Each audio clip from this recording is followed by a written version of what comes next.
Saturday morning जुलाई 18 2026 जो दिल्ली का जंतर मंतर है वहाँ पर अचानक कुछ ऐसा हुआ जिसकी किसी ने उम्मीद नहीं की थी।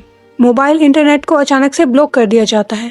कुछ ही मिनट्स में प्लेन क्लोथ्स में आई दिल्ली पुलिस पूरे प्रोटेस्ट साइट को चारों तरफ से घेर लेती है और जो हमारे क्लाइमेट एक्टिविस्ट सोनम वांगचुक है उनको फोर्सफुली वहाँ से उठाकर पास ही के गवर्नमेंट हॉस्पिटल में ले जाती है। एक इंसान जो पिछले 20 दिनों से बिना कुछ खाए पिए देश के यूथ के लिए हंगर स्ट्राइक पर बैठा हुआ था। जबकि मैं सोचता हूँ कि मेरे अकेले के कुछ भी करने से कुछ नहीं बदलेगा। वैसे भी मैं बिल्कुल कोई गांधी नहीं हूँ, ये कहना चाहता था, न कोई हीरो हूँ। मैं आम नागरिक हूँ जिसने शायद यही फर्क हो कि अपने जिम्मेदारियों से मुंह नहीं मोड़ा और आगे कदम बढ़ाया। ये जो तस्वीरें आपने अभी देखी, इस पूरे मामले को हम अच्छे से समझने की कोशिश करेंगे। पूरे देश के पॉलिटिकल और सोशल सर्कल में एक अलग ही आग लग चुकी है। एक तरफ सोनम वांगचुक की वाइफ गीतांजलि जी का कहना है कि ये कोई मेडिकल केयर नहीं है बल्कि एक इलीगल डिटेंशन है। उनका दावा है कि जो हॉस्पिटल है उसको 100 से ज़्यादा पुलिस कर्मियों ने घेरा हुआ है, ना उनकी फैमिली को सर से मिलने दिया जा रहा है। वहीं दूसरी ओर जो दिल्ली पुलिस है उनका कुछ और ही कहना है। सेंट्रल गवर्नमेंट का कहना है कि वो तो बस दिल्ली हाई कोर्ट के ऑर्डर्स को फॉलो कर रही है क्योंकि जो वांगचुक सर हैं उनकी जान खतरे में है। पर क्या ये सच है? क्या ये एक्शन वाकई में उनकी हेल्थ को बचाने के लिए किया गया था या फिर 20 जुलाई को होने वाले मैसिव पार्लियामेंट मार्च को रोकने के लिए सोची समझी एक साजिश है? हम इस पूरे मामले की एक एक परत को खोलेंगे। हम बात करेंगे कि कैसे एक क्लाइमेट एक्टिविस्ट लद्दाख से आकर दिल्ली के स्टूडेंट प्रोटेस्ट में जुड़ जाते हैं। हम देखेंगे कैसे कॉकरोच जनता पार्टी का एग्जैक्ट ओरिजिन कैसे हुआ और पूरी इस क्राइसिस के समझने के लिए हमें थोड़ा सा पीछे जाना होगा। ये पूरी कहानी सिर्फ इन्वायरमेंट को बचाने के लिए नहीं है। इसकी शुरुआत होती है देश के सबसे बड़े एजुकेशनल क्राइसिस से, the NEET UG paper leak. लाखों बच्चों का भविष्य अचानक से अंधेरे में चला जाता है जब देश का सबसे मैसिव इंस्टीट्यूशनल इरेगुलरिटीज और स्कैम की खबरें जब सबके सामने आने लगती है तो शुरू होते हैं प्रोटेस्ट। स्टूडेंट का गुस्सा नेशनल टेस्टिंग एजेंसी और गवर्नमेंट के खिलाफ पीक पर पहुंच जाता है और इस पूरे गुस्से को एक स्ट्रक्चर्ड पीसफुल डायरेक्शन देने के लिए जन्म होता है एक मूवमेंट का जिसे हम कॉकरोच जनता पार्टी या फिर CJP के नाम से जानते हैं। अब आप अचानक से सोच रहे होंगे कि ये कैसी पार्टी है, कॉकरोच जनता पार्टी, ऐसा नाम क्यों रखा गया? वेल, ऐसा इसलिए हुआ क्योंकि हमारे देश के चीफ जस्टिस ऑफ इंडिया, उनका कहना है कि जो इस देश का अनएम्प्लॉयड यूथ है is just like a cockroach. इस चीज़ को जो हमारा जेनजी है और यूथ है उसने इस चीज़ को काफ़ी ऑफेंसिव लेते हुए अपने आप को कॉकरोच से एसोसिएट करना स्टार्ट कर दिया। यूथ का कहना है कि भाड़ में गया तुम्हारा सिस्टम, हम कॉकरोच की तरह हैं। हर न्यूक्लियर ब्लास्ट और एडमिनिस्ट्रेटिव प्रेशर के सर्वाइवल से लेके हम इस देश में जिस तरीके से सर्वाइव कर रहे हैं, यहाँ की एयर पोल्यूटेड है, वाटर पोल्यूटेड है, यहाँ का एजुकेशन सिस्टम पोल्यूटेड है, यहाँ का खाना पोल्यूटेड है, तो we are just like cockroaches. CJP के फाउंडर अभिजीत दिपके और हज़ारों स्टूडेंट ने जंतर मंतर पर अपना जो प्रोटेस्ट है उसको स्टार्ट करने का फैसला लिया। उनकी डिमांड्स बिल्कुल क्लियर हैं। First, union education minister Dharmendra Pradhan का इमीडिएट रेजिग्नेशन। सेकंड, पूरे पेपर लीक स्कैम का इंडिपेंडेंट जुडिशियल प्रोब। और जो थर्ड है, इंडिया के पूरे कॉम्पिटिटिव एग्जाम सिस्टम फ्रेमवर्क में एक रेडिकल परमानेंट रिफॉर्म हमें चाहिए। सो कि जो इस्तीफा देना है that's not only the solution, we need some structural reforms in our education system.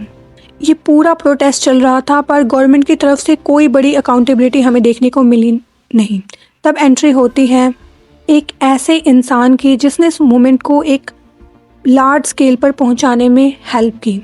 जून 28, 2026 लद्दाख के मशहूर इंजीनियर और climate activist Sonam Wangchuk student movement में अपना सपोर्ट देने के लिए जंतर मंतर पर आते हैं और इनडेफिनेट हंगर स्ट्राइक पर बैठ जाते हैं। उनका कहना है कि जब देश का यूथ, उसका ही भविष्य खतरे में है तो ये देश तरक्की कैसे करेगा। उनकी आइकॉनिक स्टेटमेंट जो थी, smaller movement have brought down many governments in India and here is about very education of our childrens. दूसरे शब्दों में कहा जाए तो यहाँ पर प्याज के दाम बढ़ने से सरकारें गिर जाती हैं, ये तो फिर भी हमारे बच्चों के भविष्य की बात है। दिन बीत गए, 1 से 2, 2 से 4, 4 से 10। उनकी body slow energy release mode पर चली गई, लेकिन 20 दिन तक बिना खाए पिए रहना किसी नॉर्मल इंसान के लिए इट्स नॉट पॉसिबल। 20वें दिन तक आते आते जो सर का वेट है वो लगभग 10 किलो तक गिर चुका था। जो उनका शुगर लेवल है वो लगभग 70 पर आ चुका था। उनका ब्लड प्रेशर भी 100 से नीचे जाने लगा था। मेडिकल एक्सपर्ट्स और जो हमारे दिल्ली मेडिकल एसोसिएशन के डॉक्टर सतीश लांबा है, उन्होंने वार्निंग दी कि उनकी बॉडी प्रोलॉन्ग फास्टिंग के 3rd स्टेज पर जा चुकी है, जो कि सबसे खतरनाक होती है। इसमें जो बॉडी होती है वो अपने ही ऑर्गन्स को डैमेज करना स्टार्ट कर देगी। इवन दो उनको सीवियर डिहाइड्रेशन तक हो गया है और उनके जो पोटेशियम लेवल है वो बहुत नीचे जा चुके हैं। इससे ऑर्गन फेलियर का खतरा बढ़ रहा है। इस पूरे प्रोटेस्ट में काफ़ी लोगों ने अपना सहयोग दिया। बहुत से actors and few politician also joined this moment, पर we are very disappointed because जिस इंसान के ऊपर ये पूरी मूवी बनी है, जिस इंसान ने इस मूवी के थ्रू लाखों करोड़ों का जो रेवेन्यू बनाया, उस बॉलीवुड ने, उनके स्टार्स ने कोई सपोर्ट नहीं दिखाया। Stop idolising these people. अब आते हैं इस पूरी कहानी की सबसे बड़ी कंट्रोवर्सी पर। क्या पुलिस सोनम सर को लीगली तरीके से उठा सकती है? क्या जो उन्हें उठाया गया वो लीगल है या इलीगल है? Well, let's break this down. Delhi high court में एक public interest litigation PIL file की गई थी, जहां पे कहा गया था कि जो सोनम सर हैं उनकी हेल्थ गिर रही है। चीफ जस्टिस देवेंद्र कुमार ने एक क्लियर ऑब्जर्वेशन दी, the life of every citizen is precious and all effort ought to be made by the government authorities to save the same. कहा जाए इस देश में हर इंसान की जो लाइफ है वो इक्वली इम्पोर्टेंट है और ये गवर्नमेंट की रिस्पॉन्सिबिलिटी है कि उन्हें कुछ ना हो। The government have to make sure that sir की जो लाइफ है वो प्रीशियस है, उसको सेव किया जाए। कोर्ट ने गवर्नमेंट डॉक्टर्स के ओपिनियन के मुताबिक मेडिकल मॉनिटरिंग और इंटरवेंशन के डायरेक्शन दिए थे, लेकिन कंट्रोवर्सी तब तक खड़ी नहीं हुई जब तक दिल्ली पुलिस के ऑर्डर्स को एग्जीक्यूट करने का तरीका जो उन्होंने चुना, वो हमें पसंद नहीं आया है। जो कोर्ट है उन्होंने ऐसा कहीं नहीं कहा है कि जो सर हैं उनको हॉस्पिटलाइज किया जाए। ऐसा कहीं नहीं कहा गया है, बल्कि रेगुलर हेल्थ चेकअप करने के लिए कहा गया था। लेकिन सैटरडे की सुबह पुलिस ने पूरे एरिया को बैरिकेडेड किया, कर्टेन्स लगाए और सर को गवर्नमेंट हॉस्पिटल में शिफ्ट कर दिया गया। प्रोटेस्टर को जब उन्होंने रोकने की कोशिश की तो वहाँ पुलिस और लोगों के बीच काफ़ी खींचातानी भी देखने को मिली हमें। जैसे ही सर को हॉस्पिटल लेके जाया गया, सर ने किसी भी तरीके का मेडिकल ट्रीटमेंट लेने से साफ मना कर दिया। उनकी जो वाइफ है गीतांजलि, उन्होंने डायरेक्ट स्टेटमेंट दी है, I am forbidding them from administrating anything without my consent. This is a restriction on bodily autonomy and legal detention. Even though उन्होंने दिल्ली हाई कोर्ट में एक अर्जेंट पेटिशन भी फाइल की गई है कि सर को गवर्नमेंट हॉस्पिटल से शिफ्ट करके किसी प्राइवेट हॉस्पिटल में भेजा जा सके। सर के हॉस्पिटलाइज होने के बाद जंतर मंतर शांत नहीं हुआ, बल्कि एक मैसिव पॉलिटिकल बैटल ग्राउंड बन चुका है। जो CGP के फाउंडर अभिजीत दिपके ने एक अलग ही हंगर स्ट्राइक शुरू कर दी है। उनका कहना है कि जब वांगचुक सर को रिहा नहीं किया जाता, ये प्रोटेस्ट तब तक जारी रहेगा। लेकिन एडमिनिस्ट्रेशन का सबसे बड़ा डर क्या है? डर ये है कि मंडे को यानी 20 जुलाई को CGP और देश भर के हजारों स्टूडेंट एक मैसिव संसद मार्च करने के लिए पार्लियामेंट की तरफ जाने वाले हैं। अब ये प्रोटेस्ट एक सिविल स्टैंड ऑफ में बदल चुका है।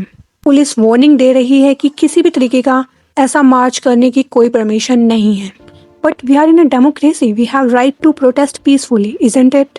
दोस्तों, हॉस्पिटल के बेड पर लेटे हुए सर ने एक बहुत ही इम्पोर्टेंट मैसेज हमें दिया है, सेकेंड फ्रीडम मूवमेंट, जो कि 20 मार्च को होने वाली है। ये एक ऐसी लड़ाई है जो इस देश में चल रहे भ्रष्टाचार को ख़त्म करने में बहुत इम्पोर्टेंट रोल प्ले करने वाली है।